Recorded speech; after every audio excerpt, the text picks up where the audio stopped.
Olá, eu sou Vânia e hoje vamos continuar nossa conversa sobre alguns aspectos das origens da filosofia até o primeiro filósofo clássico, Sócrates. Nessa segunda apresentação, vamos falar dos primeiros filósofos gregos. A presença marcante de Sócrates divide a filosofia grega antiga em três grupos. Os pré-socráticos, que vão do século VII ao VI a.C., os clássicos, que vão do século V ao IV a.C., e os pós-socráticos ou helenistas, que vão adentrar, inclusive, dentro do Império Romano, indo além do século II a.C. Mas na filosofia grega, nós colocamos o marco do período do helenismo, concluindo esse período no século II a.C. Os naturalistas vão fazer a discussão do problema cosmológico, isso é, qual é o princípio de ordem da natureza. Os sofistas vão colocar em dúvida a existência da verdade ou de um caminho para a verdade, apresentando pela primeira vez o relativismo. Os clássicos do século V ao IV são Sócrates, Platão e Aristóteles, que, guiados por Sócrates, defendem a existência da verdade, de um caminho para conhecê-la e da necessidade de colocar a verdade em prática. Os helenistas, ou pós-socráticos, vão cuidar da disseminação da cultura grega pelo mundo conhecido com um maior interesse na filosofia natural e na ética, com o aparecimento de inúmeras correntes de pensamento, como os hedonistas, os estoicos e os céticos. Os primeiros filósofos aparecem no período arcaico, por volta do século VII a.C., e são chamados de filósofos naturalistas, porque buscavam conhecer o princípio pelo qual se organiza a natureza. Por estudarem a natureza e a ordem do universo, dizemos que eles discutiam o problema cosmológico. Cosmogonia é uma narrativa mítica sobre a origem do mundo e do universo, mas cosmologia é o estudo filosófico e hoje também o estudo científico sobre a origem do universo. O princípio de ordem da natureza era chamado de arquê, palavra grega que significa princípio. Para eles, o arquê poderia ser um elemento natural, como fogo, água, ar ou terra, ou ideias abstratas, como o número, o ser, o átomo, o indeterminado.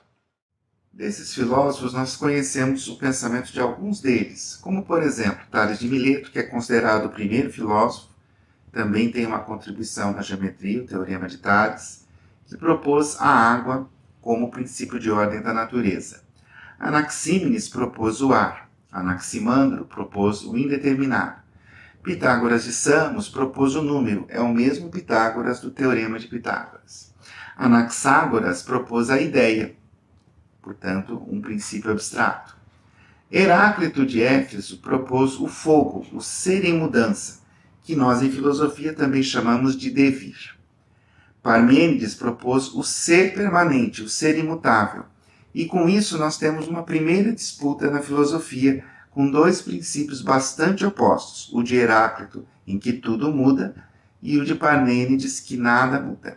Mais adiante, quando estudarmos Platão, veremos que o filósofo Platão vai tentar resolver essa polaridade entre Heráclito e Parmênides.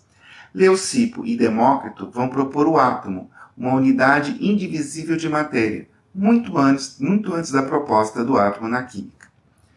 Empédocles vai propor os 4 elementos, o fogo, a água, a terra e o ar. Os naturalistas não chegaram a um consenso sobre qual seria o princípio de ordem da natureza. Com isso foram criticados pelos filósofos seguintes, os sofistas, que defendiam que a verdade não seria única, ou mesmo que não seria possível conhecer a verdade. Essa postura é conhecida como o relativismo dos sofistas, e ela ficou marcada pela frase de Protágoras: o homem é a medida de todas as coisas, das que são enquanto são e das que não são enquanto não são. E isso vai ser retomado, essa ideia vai ser retomada lá na frente, no que nós chamamos de Renascimento, que é um movimento cultural filosófico na Europa. Nesse contexto de crise de verdade, vai surgir o filósofo Sócrates, que propõe como tarefa da filosofia a necessidade de se buscar a verdade. Sócrates propôs como métodos a maiêutica e a ironia, e com eles ele afirma que há um caminho racional para se colocar a verdade e colocar essa verdade em prática. A maiêutica é o diálogo pelo qual as pessoas se ajudam para encontrar a verdade. O termo maiêutica vem do grego maieutike, que significa a arte de fazer o parto. Isso porque a mãe de Sócrates era parteira. Sócrates considerava que, ao dialogar, estamos fazendo um parto de ideias, e que as ideias que encontramos são conceitos, isso é, elas são concebidas no nosso pensamento e elas nascem, elas são paridas por meio do diálogo. A ironia é, na verdade, uma postura retórica, mas é a postura de que você não sabe alguma coisa, mesmo quando você tem uma ideia sobre essa questão.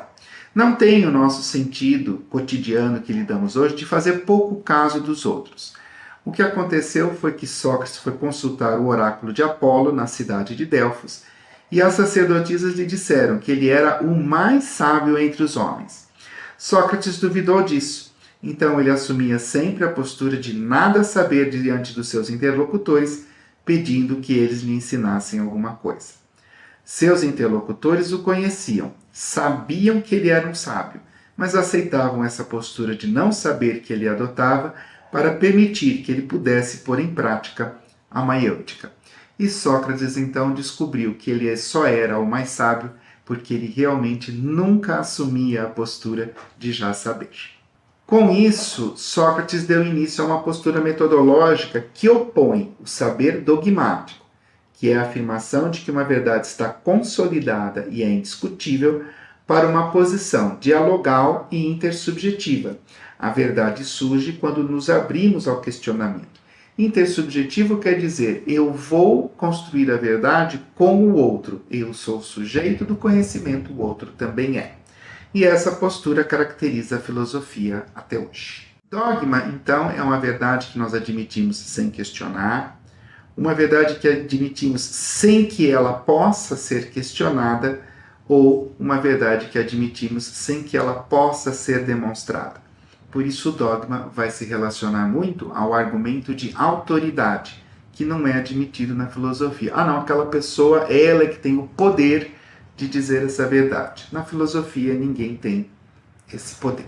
Com isso, a filosofia ocidental herdou de Sócrates o caráter de oposição ao dogmatismo, a necessidade de se estabelecer um diálogo entre as pessoas, entre os pensadores, dentro das características da reflexão filosófica, principalmente o predomínio da razão.